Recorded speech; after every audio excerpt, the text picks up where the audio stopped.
ہمارے مصطفیٰ صلی اللہ علیہ وسلم انا اعظمکم اجرا یوم القیامہ لأن لی اجری ومثل اجر من اتبعنی، میں قیامت کے دن اجر کے لحاظ سے تم سب سے بڑا ہوں، کیونکہ میرے لیے میرا اور جو بھی میری اتباع کرے گا ان سب کا اجر ہے۔ حضور نبی رحمت صلی اللہ علیہ وسلم کے اجر و ثواب، مقام، مرتبہ، عظمت و رفعت کا کوئی اندازہ تو کیا ہی نہیں جا سکتا۔ جنہوں نے اپنی شان اور رفعت کو لکھنا چاہا تو کیا لکھا؟ ساری کائنات میں نبی پاک صلی اللہ علیہ وسلم کے اوصاف و کمالات کا چرچا ہے، اور اگر ساری دنیا ان اوصاف و کمالات کو شمار کرنے کے لیے جمع ہو جائے تو ان کے شمار کردہ اوصاف ایسے ہی ہیں سمندر کے سامنے جیسے ایک قطرہ۔ آپ کی شان و عظمت کو جنہوں نے بیان کیا بالآخر یہی کہا، زندگیاں ختم ہوئیں اور قلم ٹوٹ گئے، تیرے اوصاف کا ایک باب بھی پورا نہ ہوا۔ کوئی عشق و مستی میں ڈوبا لکھتا رہا لکھتا رہا لکھتا رہا، تھک کے پھر یہی کہا کہ لیکن رضا نے ختم سخن اس پہ کر دیا، خالق کا بندہ خلق کا آقا کہوں تو جاؤ۔ کسی نے اپنی بے بسی کا اعتراف یوں بھی کیا، یا صاحب الجمال و یا سید البشر من وجهك المنیر لقد نوبل القمر لا يمكن ثناء كما كان حقه بعد از خدا بزرگ تو بھی قصہ مختصر، کہ اے حسن و جمال والے، اے انسانوں کے سردار، آپ کے رخ انور سے تو چاند بھی منور ہے، آپ کی ثنا کا حق ادا کرنا تو ممکن ہی نہیں ہے۔ قصہ مختصر یہ ہے کہ خدا کے بعد آپ ہی سب سے معظم، سب سے بزرگ۔ اوپر مذکور حدیث پاک میں ذکر ہوا کہ رسول کریم صلی اللہ علیہ وسلم سب سے زیادہ اجر والے ہیں۔ اسی توضیح کچھ یوں ہے کہ ثواب بمعنی قرب و معرفت الہی، جبکہ اجر بمعنی بدلہ اور نیکیوں کی تعداد ہے۔ بحر شریف میں اس کی وضاحت کچھ یوں ہے، مفتی امجد علی اعظمی نے جناب صدیق اکبر حضرت عمر فاروق کی افضلیت کے بارے میں عقیدہ اسلام بیان کرتے ہوئے لکھا، جس کا خلاصہ یہ ہے: انبیاء اور مرسلین کے بعد تمام مخلوق میں سب سے اعلیٰ سیدنا ابوبکر صدیق ہیں، پھر فاروق اعظم، پھر عثمان غنی، اور پھر مولا علی مشکل کشا۔ افضل کے معنی یہ ہے کہ اللہ کریم کے یہاں زیادہ عزت اور منزلت والا ہو، اسی کو کثرت ثواب سے بھی تعبیر کرتے ہیں۔ اس کو کثرت اجر نہیں کہتے، کیونکہ کبھی ایسا بھی ہوتا ہے کہ افضل سے زیادہ جو مفضول ہوتا ہے اس کو اجر مل جاتا ہے، جیسا کہ حدیث پاک میں کہ سیدنا امام مہدی کے ساتھیوں کی نسبت آیا کہ ان میں ایک کے لیے 50 کا اجر ہے، تو صحابہ نے عرض کی کہ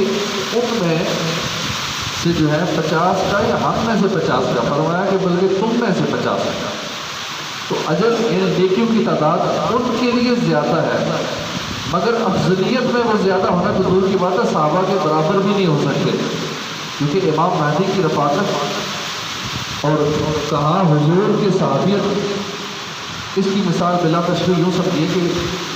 ایک بادشاہ نے، سلطان نے کسی مہم پر وزیر کو بھیجا، بعد دیگر افسروں کو بھیجا، اس کی فتح پر ہر افسر کو لاکھ لاکھ روپے انعام دیے، اور جو وزیر تھا اسے کچھ نہیں دیا، اسے خالی شاباش دی، خوشی کا اظہار کیا۔ تو انعام یعنی بدلہ اگرچہ دوسرے افسروں کو زیادہ ملا، مگر کہاں وہ اور کہاں وہ خاص وزیر یا وزیر اعظم، اس کا اظہار ہے۔ بحر شریف کے اس کلام سے واضح ہوتا ہے کہ ثواب اور اجر دونوں الگ الگ چیزیں ہیں۔ ہمیں معلوم یا پتہ ہونا تو بہت دور کی بات، ہمیں تو اس بات کا یقین ہے اور اس پر ایمان ہے کہ رسول کریم صلی اللہ علیہ وسلم کا ثواب، معرفت، قرب الہی، رفعت، منزلت اس ساری کائنات سے افضل ہے، سب سے اعلیٰ ہے۔ اب حدیث پاک کے عملی پہلو کو دیکھنے کے لیے غور کیجیے کہ جو بھی حضور کی اتباع کرے گا جو بھی حضور کی اتباع کرے گا اس کو بھی ثواب ملے گا اور اس کا ثواب حضور کی بارگاہ میں جائے گا۔ حقیقت یہ ہے کہ حضور سے پہلے بھی کائنات میں جو کوئی بھی آیا، جسے بھی ہدایت ملی، جس نے بھی بارگاہ الہی سے پروانہ رضا، خوشنودی، نجات پایا، سب حضور کے ہی صدقے سے پایا، حضور کے وسیلے سے پایا۔ جبکہ اگر ہم رسول کریم کی دنیا میں تشریف آوری سے اب تک کے زمانے کا خاکہ ذہن میں لائیں، 1400 سال جو بیچ میں عرصہ گزرا، اب اگر صرف اسی کو تصور میں لائیں تو ہزاروں یا لاکھوں نہیں بلکہ لاکھ تعداد نیکیاں ہیں جو امت بجا لائی ہے۔ ان 1400 سالوں میں کتنے مسلمان گزرے، ان مسلمانوں نے کتنی نیکیاں کی ہوں گی۔ اب جو امت یہ نیکیاں بجا لائی، ان کا اجر یقیناً حضور کی بارگاہ میں پیش ہوتا ہے۔ ان نیکیوں میں سے اگر ہم صرف مساجد کی بات کر لیں، اور نیکیاں تو بے شمار ہے، صرف مساجد کی بات کریں تو شمار نہیں ہو سکتا کہ کتنے نیکی۔ اس وقت دنیا میں کتنی مسجدیں ہیں؟ ان مسجدوں میں جو 5 وقت نماز ہوتی ہے، اذان ہوتی ہے، جماعت ہوتی ہے، خطبات جمعہ ہوتے ہیں، نوافل ادا کیے جاتے ہیں، اعتکاف ہوتے ہیں، تلاوت قرآن ہوتی ہے، درود، تسبیح، وعظ، نصیحت کی مجالس ہوتی ہیں، جیسے ابھی یہ درس کا سلسلہ ذکر مصطفیٰ جاری ہے، علم دین کا سلسلہ جاری ہے، اعتکاف ہوتے ہیں رمضان میں، دیگر کئی نیکیاں مسجدوں میں ہوتی ہیں۔ تو جو رسول کریم کی اتباع میں مساجد میں جاری ہیں، یقیناً ان سب نیکیوں کی عملیت کے ساتھ ساتھ ان سب کا اجر حضور کی بارگاہ میں پیش ہوتا ہے۔ اب ہم جو یہاں بیٹھے ہیں انشاءاللہ ہمیں تو اس پہ ثواب ملے گا ہی، یہ ثواب حضور کی بارگاہ میں بھی جا رہا ہے، کیونکہ امت کی ہر نیکی کا ثواب سارا نبی کو جاتا ہے، ہمارے آقا کی بارگاہ میں جا رہا ہے۔ اب دنیا میں موجود مساجد کی تعداد کا اندازہ لگائیے۔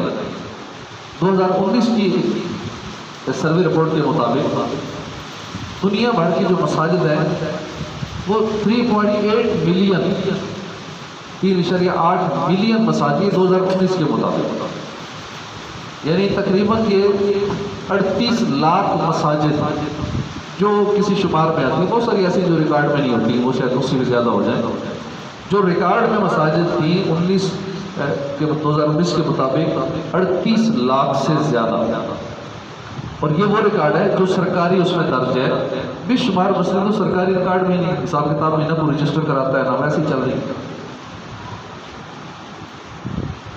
اب گاؤں دیہاتوں کی مسجدیں اکثر جزیروں پہ بھی ہوتی ہیں، مسافر خانوں میں ہوتی ہیں، ہوٹلوں میں ہوتی ہیں، مارکیٹس میں ہوتی ہیں، دیگر عوامی جگہوں پہ ہوتی ہیں، پارکوں میں ہوتی ہیں، گراؤنڈز میں ہوتی ہیں، بے شمار تو رجسٹرڈ ہی نہیں ہے۔ اب وہ اس میں شامل نہیں ہے، وہ ملائے تو شاید 1 کروڑ سے اوپر نکلتے ہیں۔ ان مساجد کی برکت سے ہونے والی صرف ایک نیکی، صرف اذان والی نیکی ہے، اس کا حساب لگائیں۔ مثلا اگر کوئی مسلمان مرد اذان کا ایک کلمہ سن کر جواب دیتا ہے تو حدیث پاک کی روشنی میں 2 لاکھ نیکیوں کا اجر ملتا ہے اذان کا جواب دینے میں، ایک کلمے پہ۔ 5 وقت کی اذان اور اقامت کا حساب لگائے تو ایک مسلمان نمازی مرد کے لیے جو اذان کا جواب دیتا ہے 3 کروڑ 24 لاکھ نیکیاں ایک مسلمان کے۔ اب اگر 2019 کی رپورٹ کے مطابق مساجد کی تعداد کو شمار کریں تو ہزاروں ایسی مساجد ہیں جن میں ہر نماز میں کئی سو ہزار نمازی ہوتے ہیں۔ اگر فی مسجد صرف 50 افراد بھی اذان اور اقامت کا جواب دینے والے شمار کریں تو 19 کروڑ افراد بنتے ہیں، جن کے روزانہ صرف 5 وقتہ اذان اور اقامت کے جواب کے اجر کا حساب لگائیں 6156 ٹریلین نیکیاں بن گیا، اجر بن گیا۔ یہ ایک منیمم ایک اسٹیمیٹ ہم لگا رہے ہیں۔ اب یاد رہے کہ 1 ٹریلین میں 10 کھرب ہوتے ہیں، 1 ٹریلین میں 10 کھرب ہوتے ہیں، اور 6156 ٹریلین، اور 1 کھرب 100 ارب کا ہوتا ہے، جبکہ 1 ارب 100 کروڑ کا ہوتا ہے۔ یہ تو ایک اسٹیمیٹ ہے مطابق اندازے کے مطابق، اور صرف اذان اور اقامت کا حساب ہے، جبکہ دیگر کروڑوں نیکیاں ایسی ہیں کہ جن میں فرائض، واجبات، نوافل، سنتیں شامل ہیں، جن پر قرآن و حدیث میں ڈھیروں ڈھیر ثواب اور اجر کی بشارت ہے۔ ان سب کا اجر بھی حضور کی بارگاہ میں پیش ہوتا ہے۔ جتنی اذانیں ہوتی ہیں، اقامت کا جواب دیا جاتا ہے، اذان کا جواب دیا جاتا ہے، قرآن کی تلاوت ہوتی ہے، یہ ساری نیکیاں، تو قیامت تک جتنی کوئی نیکیاں امتی کرتے رہیں گے ان کو تو ثواب ملے گا ہی، سرکار کی بارگاہ میں سارا ثواب جا رہا ہے۔ کیونکہ ایک عام انسان بھی ہے، اگر آپ کوئی ایک نیک کام شروع کرتے ہیں، اس نیک کام کی دیکھا دیکھی اگلے لوگ شروع کر دیتے ہیں، وہ کام آگے جاری رہتا ہے، سارا ثواب آپ کو ملے گا جس نے جو کام شروع کیا۔ مثلا یہاں پہ سورہ یاسین شریف کی تلاوت ہوتی ہے جب سے مسجد بنی ہے، قیامت تک اگر ہوتی رہی ہے، جس نے مشورہ دیا تھا کہ یہ ہونی چاہیے اس کو سارا ثواب آٹومیٹکلی جا رہا ہے۔ اسی طرح جس نے یہاں جو نیک کام شروع کیا اس نیک کام کا، یہ جس نے جو مشورہ دیا کہ یہاں فجر میں اشراق الچاشت پڑھنی چاہیے، فجر میں فاتحہ ہونی چاہیے، فجر کے بعد یہ لنگر بھی ہونا چاہیے، فروٹ وغیرہ ہونا چاہیے، مرحومین کو اصالہ ثواب بھی کرنا چاہیے۔ اب جس نے بھی مشورہ دیا، شروع کیا، کر رہا ہے، اس میں تعاون کر رہا ہے، کوشش کر رہا ہے، بیٹھتا ہے، اس مدنی حلقے کو آباد کرتا ہے، اب یہ سلسلہ آگے جاری رہتا ہے۔ ٹھیک ہے، ابھی جو اس میں بیٹھتے ہیں شاید کچھ عرصے بعد کوئی بھی دنیا میں نہیں ہوگا، سارے چلے جائیں گے، یا نئے لوگ ہوں گے، نئے چہرے ہوں گے، سب نئے ہوں گے۔ اب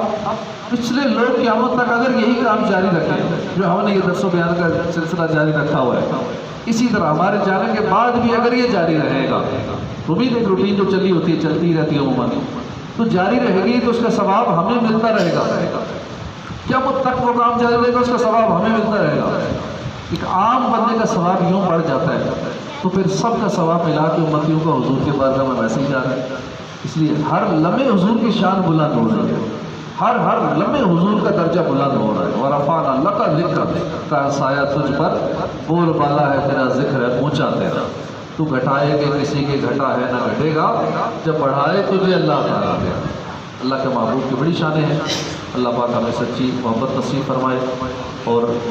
نیک اعمال کثرت سے کرنے کی توفیق عطا فرمائے، آمین بجاہ نبی الامین صلی اللہ تعالیٰ علیہ وآلہ وسلم۔